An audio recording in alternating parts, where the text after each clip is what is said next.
for me, disobedience is part of human nature. It's a very important part. It's a part of us that wants to rebel against stricture, that says, no, I refuse to live my life according to rules. I want to be independent. And yet also, in that way, you end up defining your life according to those rules. Either you're saying, yes, I will obey them, or you're saying, no, everything that I do will be because I'm not obeying those rules.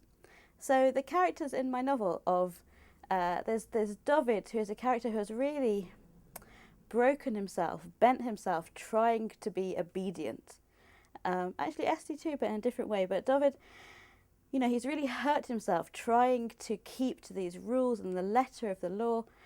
And Ronit, actually, I think in a similar way, has hurt herself by always saying, to whatever the rule is, she says, I will do the opposite.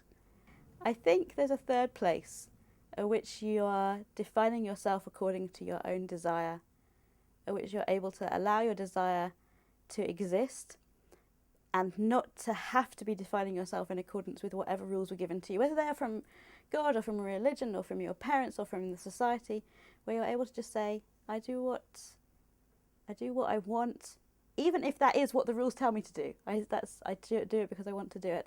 I think that's a very hard thing, though.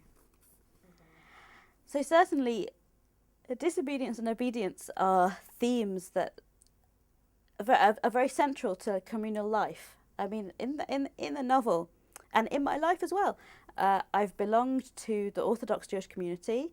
I grew up in it. It's a very powerful thing to belong to a community that has such strength to it, that is so protective, that is all around you. I mean, when I go out on the street in Hendon, where I live, I will always meet someone I know. If I need help, I know that there are, dozens of people that I can call and say, come and I need something or other, and that I will be there for them as well. Being part of that sort of community then also involves living according to the ways of that community, and that's very difficult.